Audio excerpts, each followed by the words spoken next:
Hi all, and welcome back to Leading Edge Car Detailing. This is a follow-up video of the previous one we posted up about the difference between a clean car and a detailed car, and one of the viewers made a great point in that we should share the end result of the BMW X3. Now, as you can see, the boys are still working, and we are in Australia, so the best tool you could get in a workshop is a milk crate. As you can see, our milk crate is heavily modified. If you want to know how we modified our milk crate, just send us a message. But this is the X3. It's almost ready for collection. It's been 2 full days that the boys have been working on it.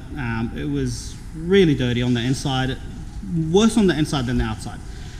But after a day and a half of paint correction with 2 people, non-stop, well, I shouldn't say non-stop, without many breaks, but they were allowed to sleep at night when they went home. So, a little bit. Did you have a good sleep, Ken?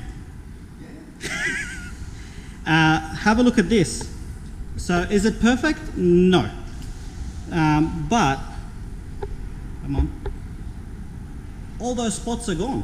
So, there is a little bit of etching from bird poo, there are a few dents, but the car, for the better part, looks a lot better. So this is why a detailed car always looks better than a car that's just clean. As you saw in the last video, the car was clean but still looked dirty because it had so many defects in the paint. But now that it has been corrected,